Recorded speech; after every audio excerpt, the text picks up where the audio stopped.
Viewers, ఈ video లెక్చర్లో ఇంగ్లీష్కు ఇంత ప్రభావం ఎందుకు వచ్చింది, ఏ కారణం చేత ఇంగ్లీష్ ఈరోజు ప్రపంచంలో నలుమూలలా వ్యాపించింది, ఎందుకు ఇలా నేర్చుకుంటున్నారు అనే విషయాలు ఒకసారి పరిశీలిద్దాం. ఇంగ్లీష్ అనేది ఇంగ్లాండ్ దేశానికి సంబంధించింది అని చెప్పి మనకు తెలుసు. యాంగిల్స్ అనే ప్రజలు ఉన్నటువంటి ప్రదేశం యాంగ్లాండ్ అయింది. వాళ్ళు మాట్లాడే భాష యాంగ్లీష్ అయింది. కాలక్రమేణా యాంగిల్లాండ్ ఇంగ్లాండ్ అయింది, యాంగ్లీష్ పోయి ఇంగ్లీష్ అయింది. సరే, ఏదైతే ప్రపంచమంతా కూడా ఈరోజు ఇంగ్లీష్ భాషని గౌరవిస్తున్నారు, నేర్చుకుంటూ ఉన్నారు, అది వ్యాపిస్తోంది. దీని వెనకలో ఉన్నటువంటి కారణాలు ఒకసారి పరిశీలిద్దాం. This language originally belong to the British Isles. England అనేది చాలా చిన్న ఐలాండ్, ద్వీపం. అక్కడి నుండి వ్యాపించినటువంటి భాష ఇంగ్లీష్. మధ్యయుగాల్లో వీళ్ళు పారిశ్రామికంగా అభివృద్ధి చెందడం, అలాగనే సైన్యాన్ని సిద్ధం చేసుకుని చుట్టుపక్కల ఉన్నటువంటి దేశాల మీద దండయాత్రలు చేయడం, వాళ్ళ ఆధీనంలోనికి తీసుకుని రావడం చేయడం ద్వారా ఈ భాష అనేది నలుమూలలా వ్యాప్తి చెందింది. మరి మనందరికీ తెలుసు, ఈ బ్రిటిష్ వాళ్ళు సూర్యుడు అస్తమించినటువంటి సామ్రాజ్యం ఏర్పాటు చేశారు. అలాగనే ఎక్కడైతే వాళ్ళ సామ్రాజ్యం ఉందో అక్కడంతా కూడా వాళ్ళ భాష వ్యాప్తి చేయడం జరిగిందనమాట. సాధారణంగా ఇంగ్లీష్కు ఎందుకు ఇంత గౌరవం, ప్రభావం ఎందుకు ఉంది అంటే, మనం అనుకుంటూ ఉంటాం ఇంగ్లీష్ చాలామంది మాట్లాడే భాష కాబట్టి అని. But that is not correct. ప్రపంచంలో అతి ఎక్కువ మంది మాట్లాడే భాష ఏది అంటే అది ఇంగ్లీష్ కాదు, చైనీస్ మ్యాండరిన్. చైనీస్ మాట్లాడే మ్యాండరిన్ భాష ఏదైతే ఉందో అది ప్రపంచంలో చాలామంది చేత మాట్లాడబడే భాష. కానీ ఇక్కడ ఒక విశేషం ఏంటంటే, చైనీస్ మ్యాండరిన్ ఒక భౌగోళిక ప్రాంతానికి, అంటే చైనాలో మాత్రమే మాట్లాడతారు ఆ భాషను. కానీ ఇంగ్లీష్ భాష ఎలా అంటే, మాట్లాడే వాళ్ళ సంఖ్య తక్కువ ఉన్నప్పటికీ కూడా ప్రపంచంలో నలుమూలల ఎక్కడ ఏ దేశంలో ఏ ఊర్లో పోయినా మనం ఇంగ్లీష్ మాట్లాడగలం. అంతగా వ్యాప్తి చెందినటువంటి భాష ఇంగ్లీష్ భాష. It spread to other parts of the world where the British established their colonies. ఇందాక నేను చెప్పినట్లు ప్రపంచంలో ఉన్నటువంటి డిఫరెంట్ కంట్రీస్కి బ్రిటిష్ వాళ్ళు పోయారు. ఆయా దేశాల మీద దండెత్తి వాళ్ళ ఆధీనంలోనికి తీసుకొచ్చి ఆ దేశాలన్నింటినీ కూడా వాళ్ళ సామ్రాజ్యంలో కలిపి వలస దేశాలుగా, అంటే ఇంగ్లీష్లో కాలనీస్ అంటాం, they established colonies in different parts of the world. India కానీ, అమెరికా కానీ, ఆస్ట్రేలియా కానీ బ్రిటిష్ వాళ్ళ కాలనీస్గా ఉన్నాయి. ఇక్కడంతా కూడా వాళ్ళ భాషని పెంపొందించారు. వాళ్ళ భాష రాజభాష అయింది కాబట్టి రాజభాష నేర్చుకోవాలన్నటువంటి కాంక్ష అందరికీ ఉంటుంది. కాబట్టి ఏ దేశాలైతే వాళ్ళ ఆధీనంలో వచ్చాయో అక్కడంతా కూడా ఇంగ్లీష్ రాజభాషగా ఒక వెలుగు వెలిగినటువంటి విషయం మనందరికీ తెలుసు.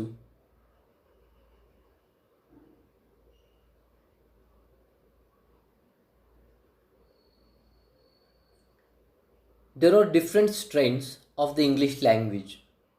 మరి మనం ఇంగ్లీష్ గురించి ఆలోచించినప్పుడు రకరకాల స్పెల్లింగ్స్, రకరకాల ప్రొనౌన్సియేషన్స్, రకరకాల డిఫరెంట్ స్టైల్స్ మనం చూస్తూ ఉంటాం.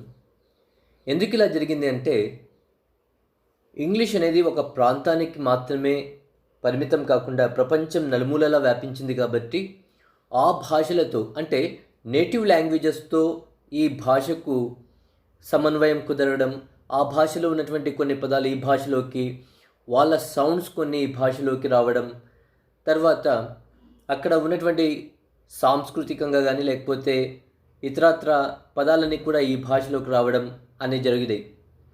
ఫర్ ఎగ్జాంపుల్, మనం తెలుగులో ఉన్నటువంటి పందికొక్కు అనే పదం ఇంగ్లీష్లో బ్యాండికూట్ అని చెప్పి పోయింది. మనకు పెద్ద చక్రాలు ఉన్నటువంటి వెహికల్ కానీ ఒక పెద్ద సమస్యని కానీ ఇంగ్లీష్లో జాగర్నాట్ అంటారు. ఈ జాగర్నాట్ అనే పదం ఎక్కడి నుండి వచ్చింది ఇంగ్లీష్లో అంటే మన జగన్నాథ అనే పదంలోంచి ఈ జాగర్నాట్ అనే పదం వచ్చింది. జగన్నాథ రథచక్రాలు చాలా పెద్దగా ఉంటాయి. దాని కింద దూకేవాళ్ళనమాట పాతకాలంలో మనుషులందరూ కూడా, అంటే పుణ్యం వస్తుంది అని చెప్పి. మరి అలాగా ఏదైనా పెద్ద సమస్య వస్తుంది, లేకపోతే పెద్ద వెహికల్ వస్తుంది, పెద్ద పెద్ద చక్రాలు ఉన్నాయి దానికి అన్నప్పుడు దాన్ని జాగర్నాట్ అని చెప్పి ఇంగ్లీష్లో పిలవడం జరుగుతుంది. అంటే అన్ని భాషల్లోంచి ఇంగ్లీష్ పదాలని కానీ సౌండ్స్ని కానీ తీసుకుంది. In India we followed the British variety. మనకు రకరకాల స్ట్రెయిన్స్ ఉన్నాయని చెప్పి ఇందాక చెప్పాను. American English, British English, Australian English, Canadian English. We have different strains, different రకాల ఇంగ్లీష్లు ఉన్నాయి. ఉన్నప్పుడు మన భారతదేశంలో ఏది ఫాలో అవుతామంటే we follow the British variety. British వాళ్ళు మన దేశాన్ని పరిపాలించారు, ఇంగ్లీష్ విద్యా విధానాన్ని ఇంట్రొడ్యూస్ చేశారు. తర్వాత ఏదైతే వాళ్ళు మాట్లాడినటువంటి స్ట్రెయిన్ ఉందో, ఏదైతే ఇంగ్లీష్ వాళ్ళు మాట్లాడారు, ఇంగ్లీష్ వాళ్ళు, బ్రిటిష్ వాళ్ళు, అదే ఇంగ్లీష్ని మనం ఫాలో అవుతున్నాం. అంతే తప్పనిస్తే అమెరికన్ ఇంగ్లీష్ని కానీ ఆస్ట్రేలియన్ ఇంగ్లీష్ని కానీ మనం ఫాలో కావడం అంటూ జరగదు. In India the government as well as private establishments follow the British variety of English. The pronunciation of the newsreaders of the British Broadcasting Corporation, which is also known as BBC, is the yardstick for the British variety. మరి different ఇంగ్లీషెస్ అంటే ఏంటి అంటే pronunciations మారిపోతాయి, కొన్నిసార్లు పదాలు మారిపోతాయి, grammar మారిపోతూ ఉంటుంది. ఇలాగ అన్ని విషయాల్లో కూడా మార్పులు కనపడుతుంటాయి మనకు బ్రిటిష్ ఇంగ్లీష్కి, అమెరికన్ ఇంగ్లీష్కి, ఆస్ట్రేలియన్ ఇంగ్లీష్కి మధ్య. మరి బ్రిటిష్ ఇంగ్లీష్కి స్టాండర్డ్ ఏంటి అంటే బీబీసీ, లండన్లో ఉన్నటువంటి రేడియో సంస్థ, అలాగనే టీవీ సంస్థ పేరు బ్రిటిష్ బ్రాడ్కాస్టింగ్ కార్పొరేషన్. ఆ న్యూస్ రీడర్స్ ఏదైతే ప్రొనౌన్సియేషన్ కలిగి ఉంటారో వాళ్ళ ప్రొనౌన్సియేషన్ని ఫాలో కావడం బ్రిటిష్ మోడల్ యొక్క ఒక వెరీ ఇంపార్టెంట్ పాయింట్ అన్నమాట. అంటే ఒక్కొక్కరు ఒక్కొక్క రకంగా ప్రొనౌన్స్ చేసే వీలుంది కాబట్టి అలా కుదరదు. ఒకరు మాట్లాడింది ఇంకొకరికి అర్థం కావాలి అంటే there must be some kind of uniformity ప్రొనౌన్సియేషన్లో ఏకరూపత ఉన్నప్పుడు మాత్రమే అవతల వ్యక్తి చెప్పింది మనకు అర్థమవుతుంది, మనం చెప్పేది అవతల వ్యక్తికి అర్థమవుతుంది. కాబట్టి బ్రిటిష్ బ్రాడ్కాస్టింగ్ కార్పొరేషన్ వాళ్ళు చెప్పేది మనమంతా ఫాలో కావాలని చెప్పి వాళ్ళు రూల్గా పెట్టుకున్నారు. This way of pronouncing is known as the received pronunciation, RP in short. మరి ప్రపంచవ్యాప్తంగా మాట్లాడే ఒక భాష ఒక్కొక్కరు ఒక్కొక్క రకంగా మాట్లాడితే అసలు ఆ భాషకు అర్థం లేకుండా పోతుంది. కాబట్టి అందరూ ఫాలో కావడానికి ఒక మోడల్ ఉండాలి. కాబట్టి ఆ మోడల్గా ఎంచుకున్నారు బ్రిటిష్ బ్రాడ్కాస్టింగ్ కార్పొరేషన్, అంటే బీబీసీ న్యూస్ రీడర్స్ పలికే విధానాన్ని, ఉచ్చరించే విధానాన్ని. మరి ఈ British Broadcasting Corporation or BBC news readers ఉచ్చరించే స్టైల్ని ఏమంటామంటే రిసీవ్డ్ ప్రొనౌన్సియేషన్ అంటాం. రిసీవ్డ్ ప్రొనౌన్సియేషన్ అని చెప్పడానికి సంక్షిప్తంగా ఆర్పి అని కూడా అంటాం. అంటే మరి మనం మాట్లాడేటప్పుడు కరెక్ట్గా మాట్లాడాలి, మాట్లాడే పదాలే కాకుండా మాట్లాడే తీరు కూడా కరెక్ట్గా ఉండాలంటే we must follow the British Broadcasting Corporation to hone our pronunciation skills. Next, ESL and EFL. English is learned for so many different purposes. మనం ఇంగ్లీష్ గురించి ఆలోచించినప్పుడు different people learn English for different reasons. It is not just for communication, it is not just for education. So each and every person will have his own reason, her own reason for learning the English language. And predominantly, these two stand out, ESL and EFL. ESL. ESL stands for English as Second Language. Mari, in my previous video lecture, I have explained to you the difference between L1 and target language. ఏ భాష అయితే మనం నేర్చుకోదలుచుకున్నామో ఆ భాషని target language అంటాం. మన mother టంగ్ని L1 అంటాం. ఇక్కడ target language ఏది అంటే ఇంగ్లీష్. సరే, ఇంగ్లీష్ని మనం రకరకాల కారణాల చేత నేర్చుకోవచ్చు. ఈఎస్ఎల్ అంటే ఏంటి అంటే ఇంగ్లీష్ యాజ్ సెకండ్ లాంగ్వేజ్. మరి ఈఎస్ఎల్ కానీ ఇంగ్లీష్ యాజ్ సెకండ్ లాంగ్వేజ్ కానీ అంటే ఏంటి అంటే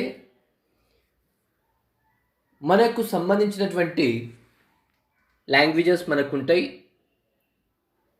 కానీ ఆ భాషల్లో మనం కొత్త కొత్త సైన్సెస్ కానీ మ్యాథమెటిక్స్ కానీ కంప్యూటర్స్ కానీ మైక్రోబయాలజీ కానీ నేర్చుకోవాలంటే సాధ్యం కాకపోవచ్చు. అలాంటి పక్షంలో మనం ఏదైతే డెవలప్డ్ లాంగ్వేజ్ ఉందో ఆ డెవలప్డ్ లాంగ్వేజ్ నేర్చుకోవడం ద్వారా మోడర్న్ సైన్సెస్ కానీ కంప్యూటర్స్ లాంటి శాస్త్రాలు కానీ నేర్చుకోవడానికి వీలవుతుంది. అదే ఇక్కడ చెప్పారు. People learn English because their own languages are not capable for discussing modern sciences. For example, మన దేశంలోనే దాదాపు 600 పైచులకు భాషలు ఉన్నాయి. అయినప్పటికీ కూడా ఈ భాషల్లో మనం కంప్యూటర్స్ కానీ ఆర్టిఫిషియల్ ఇంటెలిజెన్స్ కానీ ఇంటర్నెట్ ఆఫ్ థింగ్స్ కానీ లేటెస్ట్ జెనెటిక్స్ కానీ చర్చించడానికి వీలవుతుందా అంటే దురదృష్టవశాత్తు ఈ భాషలు ఏవి కూడా మనకు పనికి రావు latest sciences latest concepts discuss చేయడానికి. కాబట్టి we depend on the English language to acquire knowledge regarding the latest sciences. People in India, Pakistan and Bangladesh. ఇక్కడ మనం ఇండియాలో కానీ పాకిస్తాన్లో కానీ బంగ్లాదేశ్లో కానీ ఇంగ్లీష్ నేర్చుకుంటున్నాం. వై అంటే because our own languages are not capable of teaching us modern sciences like computers, for example. So people in India, Pakistan and Bangladesh and many other countries learn English so that they can learn modern sciences. This case is called English as second language. EFL stands for English as foreign language. ఇందాక మనం చూసింది English as second language. అక్కడ కూడా ప్రజలు English నేర్చుకుంటున్నారు.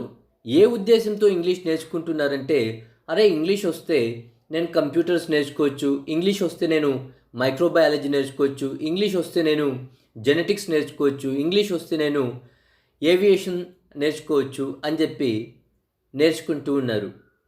కానీ ఇక్కడ అలా కాదు. EFL stands for English as foreign language. English as foreign లాంగ్వేజ్లో ఏమవుతుందంటే they learn English just for the sake of enjoying their literature or having friendly relations with them. వాళ్ళతో సంబంధ బాంధవ్యాలు కలిగి ఉండడం కోసం మాత్రమే ఇంగ్లీష్ నేర్చుకుంటారు. Here people learn English just to appreciate their literature, that is the literature written by English people, or for diplomacy, that is diplomatic relations maintain చేయడం కోసం, ఫ్రెండ్లీ రిలేషన్స్ మెయింటైన్ చేయడం కోసం. ఇక్కడ వాళ్ళ భాషలు modern sciences modern concept teach చేయడానికి వాళ్ళ భాషలకు కెపాసిటీ ఉంది.